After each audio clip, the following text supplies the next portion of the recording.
اسلامی تاریخ کی ایک ایسی لڑائی جس میں کفار کے بڑے لشکر سے بچنے کے لیے مدینہ کے چاروں طرف خندق یعنی کہ گڈھے کھودے گئے اور کفار مکہ کی فوج اس خندق کو پار نہ کر سکی۔ ایک طرف جہاں مکہ کے کفار مسلمانوں کے سخت دشمن تھے اور ہر وقت اس فراق میں رہتے تھے کہ کیسے مسلمانوں کو نقصان پہنچایا جائے، اسی کوششوں میں وہ بہت سے یہودی قبائل اور مشرکوں کو مسلمانوں کے خلاف جنگ کے لیے اکسایا کرتے تھے اور بہت سے چھوٹے بڑے قبیلے ان کفاروں کے ساتھ ہو گئے۔ رسول اللہ صلی اللہ علیہ وسلم نے یہودیوں کی بدعہدی اور سازشوں کی وجہ سے مدینہ سے نکل جانے کا حکم دیا تو وہ خیبر اور وادی القریٰ میں آ کر بس گئے۔ وہاں پہنچ کر بھی ان کی عداوت اور دشمنی کی آگ نہیں بجھی اور انہوں نے مسلمانوں کو دنیا سے مٹانے کے لیے بنو نذیر کے 20 سرداروں کو قریش کے پاس بھیجا اور انہیں رسول اللہ صلی اللہ علیہ وسلم کے مقابلے اور جنگ کے لیے آمادہ کیا۔ کنان بن ربی نے بنو غطفان کو خیبر کی زمین اور باغات کی آدھی پیداوار دینے کا وعدہ کر کے مسلمانوں کے خلاف جنگ کرنے کے لیے تیار کیا۔ اس طرح ابو سفیان قریش مکہ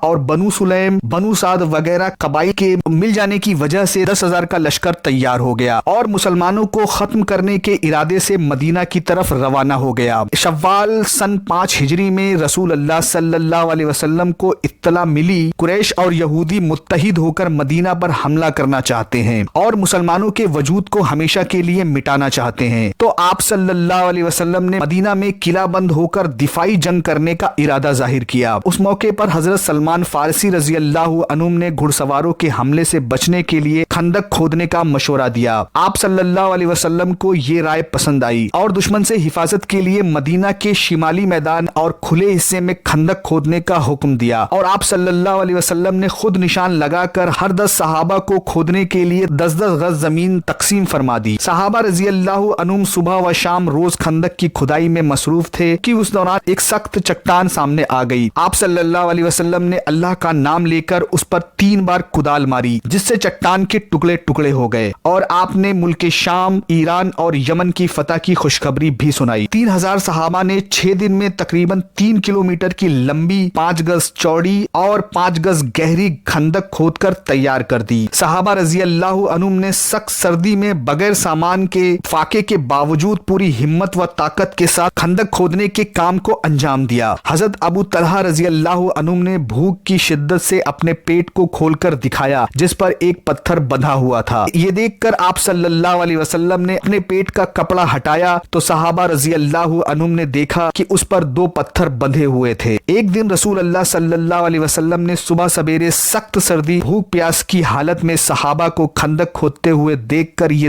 دعا کی: اے اللہ، اصل زندگی تو آخرت کی زندگی ہے، تو انصار و مہاجرین کی مغفرت فرما دے۔ یہ سن کر صحابہ رضی اللہ عنہم جوش محبت میں کہنے لگے: ہم نے مرتے دم تک محمد صلی اللہ علیہ وسلم کے ہاتھ پر جہاد کی بیعت کی ہے۔ جب صحابہ رضی اللہ عنہم خندق کھودنے میں کوئی رکاوٹ پیش آتی تو آپ صلی اللہ علیہ وسلم پانی میں اپنا لعاب ڈال کر اللہ سے دعا فرماتے اور پانی چھڑک دیتے تو وہ چٹان ریت کے ٹیلے کی طرح نرم ہو جاتی۔ دشمن کے آنے سے پہلے اہل مدینہ نے اپنی حفاظت کا انتظام مکمل کر لیا تھا۔ ابو سفیان کی قیادت میں 10,000 کا لشکر مدینہ پہنچا۔ شہر کی حفاظت کے لیے کھودی ہوئی خندق کو دیکھ کر مشرک حیران ہو گئے۔ رسول اللہ صلی اللہ علیہ وسلم نے 3,000 صحابہ کو ان کے مقابلے کے لیے روانہ کیا۔ دونوں لشکروں کے بیچ میں خندق تھی۔ ابو سفیان مدینے کا محاصرہ کر چکا تھا اور بنو قریظہ اور مسلمانوں کے بیچ معاہدہ تھا، اس لیے وہ جنگ میں شریک نہیں ہوئے۔ بنو نذیر کے سردار ہوئی بن اختر نے بڑی جدوجہد